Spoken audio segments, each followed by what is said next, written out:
하나님의 말씀은 누가복음 8장 1절에서 3절 말씀입니다. 이 계시의 말씀을 봉독할 때에 살아계신 하나님의 음성을 다 함께 들으시길 바랍니다.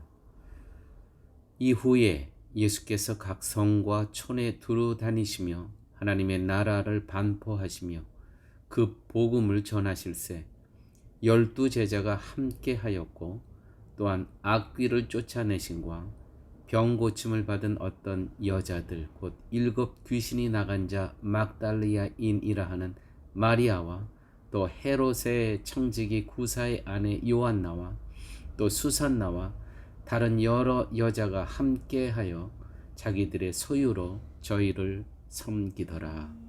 아멘. 누가복음 8장은 전체가 56절이나 되는 긴 장입니다. 특별히 오늘 누가복음 8장은 예수님께서 하루 동안에 사셨던 그런 일상의 삶에 대한 그러한 기록입니다. 말씀 충만이라고 우리가 그러한 단어를 사용하고 있는데 과연 말씀 충만에 대한 이러한 이해가 우리가 잘 정립되어 있는지, 그래서 예수님의 하루 동안의 삶을 보면서 말씀 충만이란 과연 무엇인가, 그 정확한 이해를 어떻게 해야 되는가를 오늘 이 본문의 말씀을 통해서 같이 살펴보는 그러한 시간을 갖도록 하겠습니다. 말씀 충만이란 말씀과 일치하는 삶의 실천으로 가득 찬 하루의 삶이라는 뜻이죠. 말씀과 나의 삶이 일치가 됐다는 것이에요. 그러한 삶을 예수님께서는 사셨는데, 특별히 누가복음 8장 이 전체 긴 장을 통해서, 긴 그러한 그 본문을 통해서 예수님께서는 모든 것을 말씀과 삶이 일치가 되셨다는 것입니다. 첫째, 오늘 말씀을 보게 되면 씨 뿌리는 비유로 하나님의 말씀, 즉 자신이 말씀 자체이심을 선포하십니다. 그 씨 뿌리는 비유, 그 씨가 바로 당신 자신이시라는 것이죠. 그래서 길가에 뿌려진 씨, 돌밭에 뿌려진 씨, 가시 덩굴에 뿌려진 씨, 옥토에 뿌려진 씨, 그 씨가 바로 예수 그리스도 당신 자신임을 선포하셨습니다. 그러니까 예수님께서는 시간이 될 때 또한 어느 장소든 하나님의 말씀을 전하는 일에 게을리하지 않으셨다는 것이죠. 또한 말씀에 보게 되면 가족에 대한 넓은 의미를 해석해 주셨습니다. 예수님이 사역 가운데 있을 때 어떤 사람이 와서 이렇게 얘기합니다.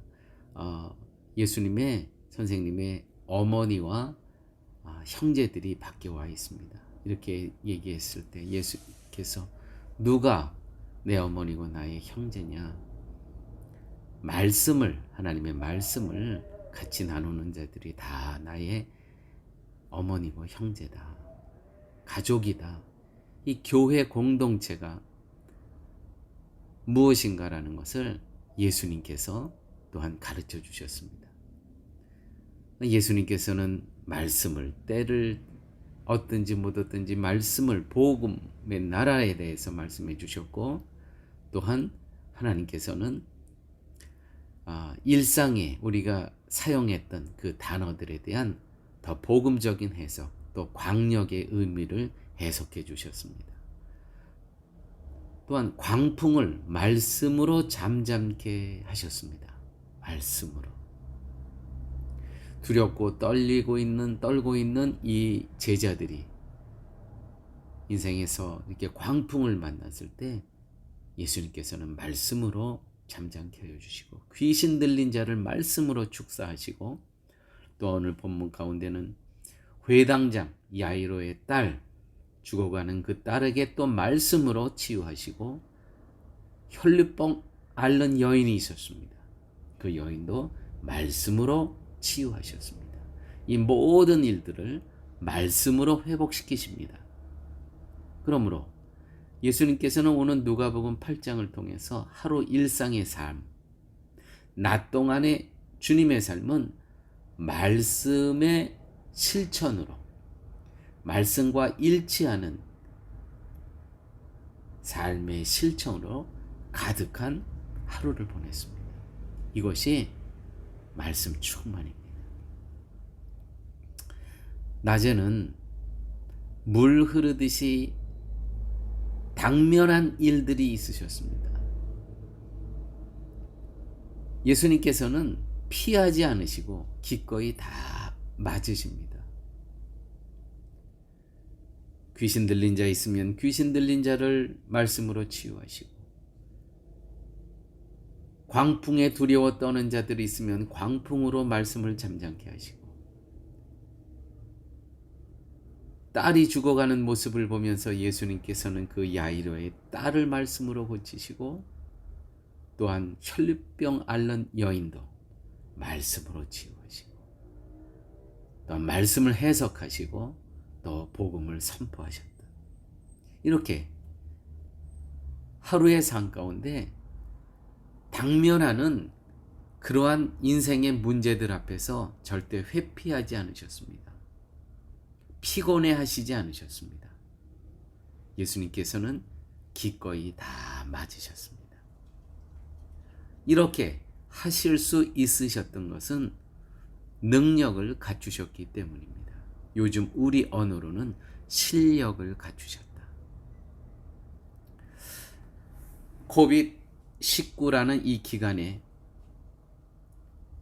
정말 이보다 더 좋은 기간은 없는 것 같습니다. 이보다. 도대체 이것이 무엇일까요? 실력을 갖추기 위한 기간이 이보다 더 좋은 기회는 없을 것 같습니다. 실력을 갖추기 위해서는 공부해야 됩니다. 배워야 됩니다. 그런 의미에서 이 갇히고 닫혀진 모든 것이 통제된 절제를 요구하는 이 접촉을 제한하는 이 시기는 실력을 쌓기에 이보다 더 좋은 기회는 없을 것 같습니다. 여러분, 코비드19 이 기간은 어떠한 기간입니까? 이 기간은 코비드19라는 이 세상은 접촉은 제한되고 접속만 하는 세상입니다. 요즘 언어로 하면 앞으로 이 세상은 아날로그 시대에서 디지털 사회로 전환되는 그러한 시점에, 아니 이미 진입했습니다. 여러분, 하나만 고집하면 못 사는 사회입니다. 디지털 사회에서 우리는 공부 안 하면 생존 자체가 어렵습니다. 적응 자체가 불가능한 사회가 되었습니다. 아날로그 방식을 버리라는 말씀이 아니라 이 디지털 사회에 적응하기 위해서는 공부하는 시간이 꼭 필요합니다. 배움의 시간이 꼭 필요합니다. 그런 의미에서 우리가 지금 실력을 쌓지 않으면 앞으로 우리는 성도로서 이 시대에, 앞으로의 시대에 복음의 영향력을 끼칠 수가 없다는 말씀입니다. 예수님께서 이렇게 하루의 삶 가운데 얼마나 많은 하루의 삶이 있었는지 몰라요. 근데 그것을 다 감당하실 수 있었던 것은 선별하신 것이 아닙니다. 이것은 내가 하고 이것은 안 하고. 오늘 보니까 물 흐르듯이 나에게 오는 그러한 모든 당면한 그러한 일들을 예수님께서 하나하나 다 해결하십니다. 이렇게 하실 수 있었던 것은 그분에게 능력이 있었던 것처럼, 오늘 우리의 언어로 실력이 있으셨던 것처럼 능히 감당하실 수 있었다는 것이죠. 그러므로 성도는 배움에 부지런하셔야 됩니다.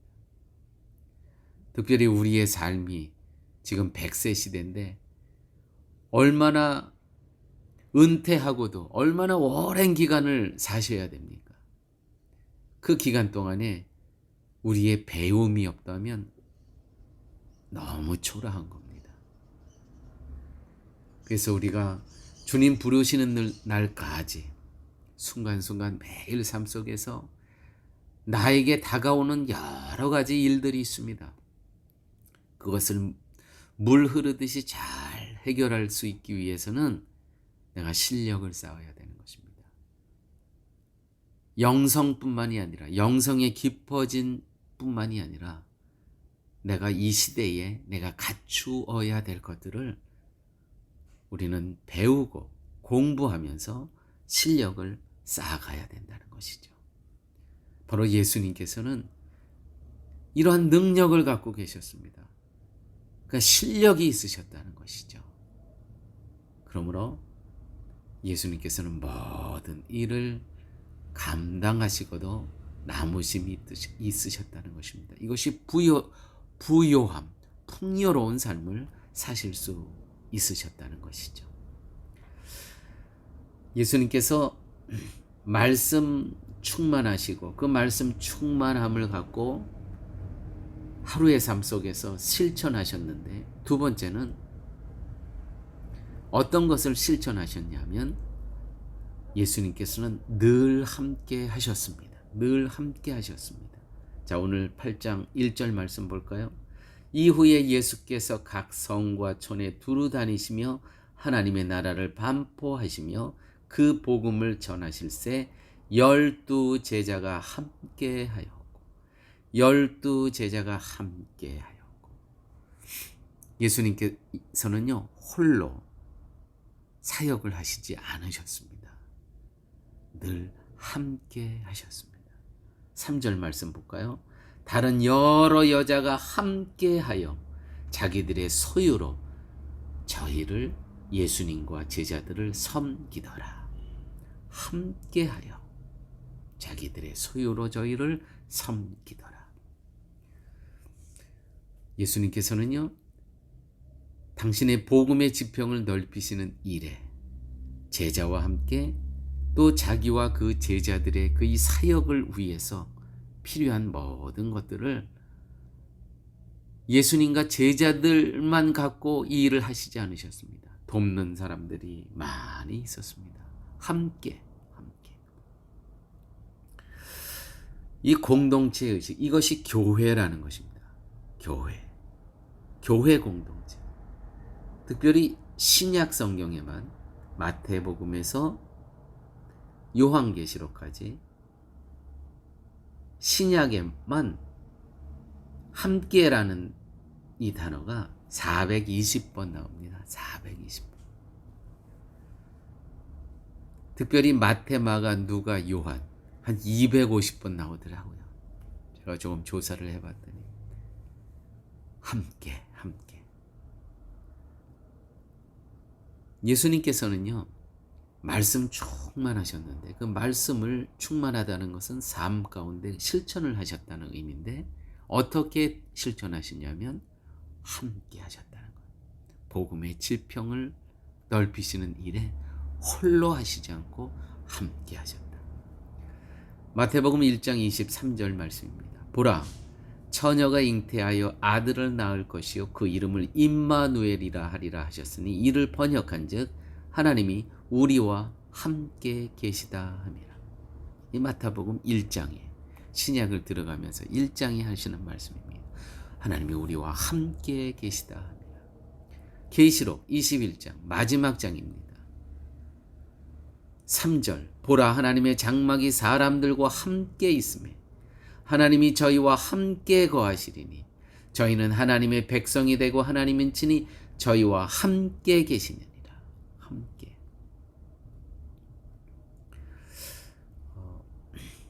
특별히 한 2주 동안 아내가 코로나 바이러스에 감염이 되어서 이렇게 저는 간병하고 지내는 가운데, 만약에 우리 성도님들이 함께 기도해 주시지 않으셨고 또 함께 고통을 나누어 주시지 않았다면 정말 외로워 죽었을 것 같아요.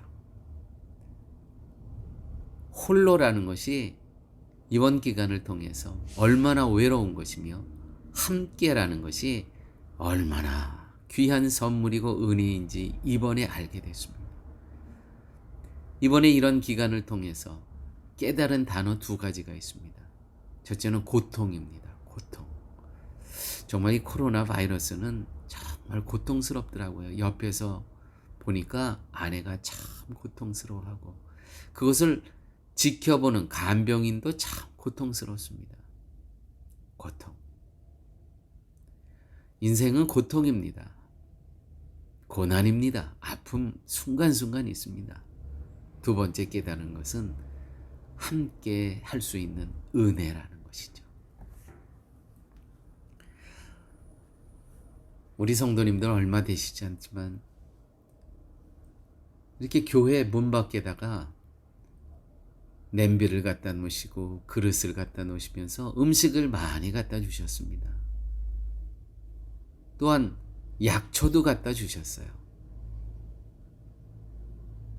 이러한 나눔과 이렇게 함께하는 그러한 사랑과 이렇게 함께한다는 의식이 없으면 정말 인생은 너무 외로울 것 같아요.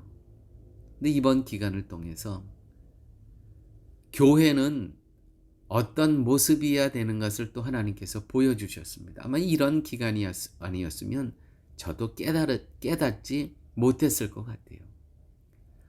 교회는 접속의 시대에서, 디지털 시대에서 더 함께하는, 더 접촉이 있는 의식이 절실히 필요한 것이 바로 교회다. 교회 여러분, 이렇게 접촉을 제한하는 이러한 사회 속에서 교회 이외에 다른 어떤 공동체에서 이렇게 음식을 날라주고 약초를 갖다 주고 이렇게 기도해 줄 수 있는 그러한 기관과 그러한 공동체가 어디 있겠습니까? 그러므로 정말 이 코비드19라는 이러한 기간을 통해서 이 땅에서 교회는 반드시 필요한 것이고, 이 교회를 통해서 하나님의 긍휼하신 마음과 하나님의 사랑과 십자가의 정신이 여기서부터 물 흐르듯이 흘러가야 된다는 것을 또 하나님께서 깨우쳐 주신 그러한 복된 시간이었습니다. 함께, 예수님께서는 늘 함께 하셨습니다. 함께 기뻐하고 함께 고통을 나누고 함께 예배드리고 함께 선교하고 함께. 예수님께서는요, 이 천지를 창조하신 분이세요. 삼위일체 하나님도 함께. 하나님이신 이 예수님께서 홀로 이 많은 일들을 하실 수 없으셨겠습니까? 그러나 예수님께서는요, 당신께서 이 우주를 창조하실 때 함께 성부 하나님과 성령 하나님과 성자 하나님 함께 하셨던 것을 아시고, 그것이 바로 이 거룩의 세상의 시스템인 것을 아시고 이 땅에 성육신 하셔서 오셔서도 늘 당신의 백성들과 함께, 늘 그리스도의 제자들과 함께 복음의 지평을 넓혀 가셨다는 것이죠. 저는 아무쪼록 우리 쉴만한 물가 교우님 여러분들께서 이 땅의 삶 사시는 가운데 나 홀로 못 삽니다. 특별히 이러한 접촉이 제한되고 접속이 강화되는 세상에서 내가 스마트폰 하나로 다 살 수 있습니까? 이거는 역으로 그만큼 외롭다는 거예요. 그만큼 사람이 그립다는 겁니다. 그만큼 접촉이 필요하다는 겁니다. 그만큼 사람이 나눔이 필요하고 협력이 필요하고 돌봄이 필요한 그러한 세상이 되었다는 것이에요. 제가 좋아하는 그러한 가요가 하나가 있습니다. 인생은 미완성입니다. 그리운 사람끼리 사슴처럼 기대며 살자. 인생은 미완성. 가사가 얼마나 귀한지 몰라요. 저는 우리 쉴만한 물가 교회 공동체가 이렇게 함께 고통도 나누며 은혜도 나누며 함께 선교하며 하나님의 복음의 지평을 함께 펼쳐나가는 그러한 복된 교회 공동체 되기를 축원합니다. 세 번째, 예수님께서는 말씀 충만한 삶을 삶 속에서 실천하셨는데, 세 번째는 예수님께서는 밤의 안식을 통해 낮에 말씀 충만한 삶, 말씀을 실천하실 수 있으셨다는 겁니다. 삼위일체 하나님께서는 천지를 창조하실 때 시간과 하루라는 삶의 리듬도 창조하셨습니다. 창세기에 보면 밤이 되고 아침이 되니 첫째 날이었다. 밤이 되고 아침이 되니 둘째 날이더라. 밤이 되고 아침이 되니 셋째 날이더라. 이렇게 계속해서 일곱째 날까지 후렴처럼 계속 이 천지 창조를 하실 때에 첫째 날, 둘째 날, 셋째 날의 시작은 어디부터요? 낮부터가 아니고 밤이 되고 아침이 되니, 밤이 되고 아침이 되니, 하루의 시작은 밤, 안식부터 하루가 시작되었다는 것이죠. 안식부터. 이게 하루의 삶을 시작할 때 안식부터, 우리의 쉼은 어디서부터 시작되어야 되냐면 하나님 안에서. 이 안식부터 하루의 삶이 시작되었다는 거예요. 예수님께서는 이 창조의 리듬을 이 땅에서 사역하시면서 실천하셨다는 겁니다. 삼위 하나님, 안식을 뜻하는 것이죠. 이 안에서, 이 안식 안에서 하루의 삶을 정말 모든 사역을 능히 감당하실 수 있었던 것은 이 삼위 하나님 안에서, 안식 안에서 창조의 질서를 잡으셨다는 것입니다. 다시 한번 창조의 질서를 기억하셨다는 거예요. 창조의 의미를 점검하셨다는 의미입니다. 또한 사역의 방향을 잡으실 수가 있으셨습니다. 또한 성육신하신 뜻, 이 땅에 오신 목적을 다시 한번 탑재하실 수 있으셨다는 것이죠. 이러한 질서를 잡고 의미를 점검하고 사역의 방향을 잡고 이 땅에 오신 목적을 다시 한번 탑재하시지 않으시다면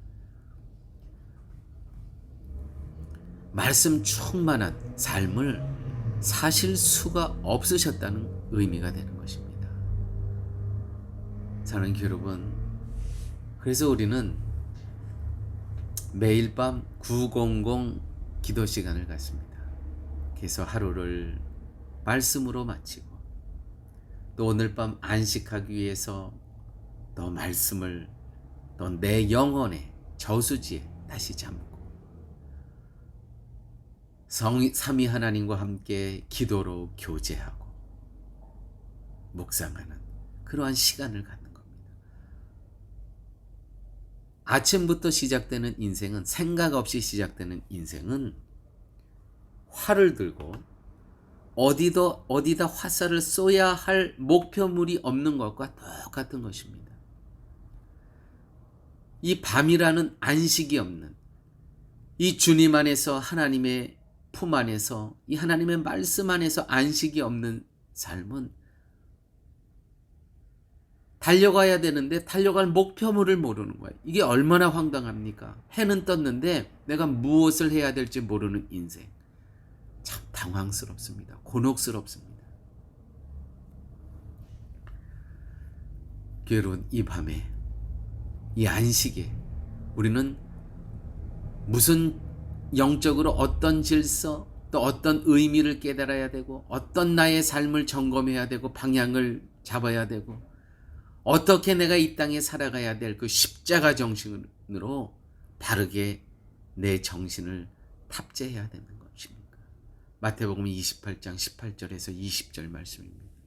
예수께서 나와 일러 가라사대 하늘과 땅의 모든 권세를 내게 주셨으니 그러므로 너희는 가서 모든 족속으로 제자를 삼아 아버지와 아들과 성령의 이름으로 세례를 주고 내가 너희에게 분부한 모든 것을 가르쳐 지키게 하라. 볼지어다 내가 세상 끝날까지 너희와 항상 함께 있으리라 하시니라. 예수님께서는요, 우리들에게 이렇게 유언, 마지막 명령을 하시고 하늘로 승천하셨습니다. 지금도 하나님 우편에 앉아 계시면서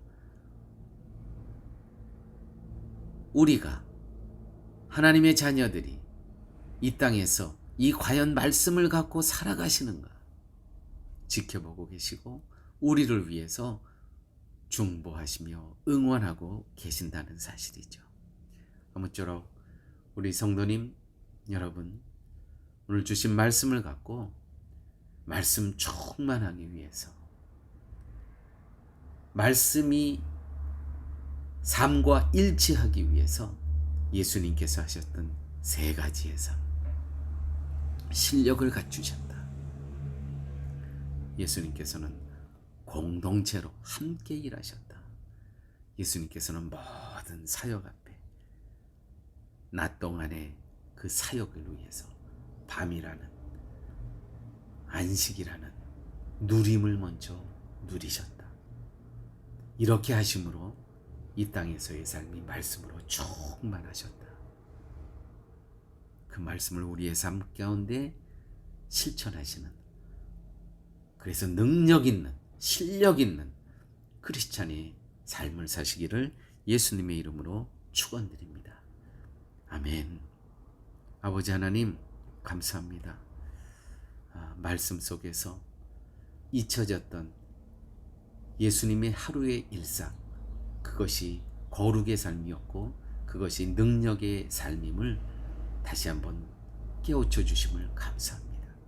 이 코비드 기간 가운데 이 말씀을 실천하면서 말씀 충만한 능력 있는, 실력 있는 크리스찬의 삶을 살아갈 수 있도록 우리 주님 함께하여 주옵소서. 예수님 이름으로 기도드렸습니다. 아멘.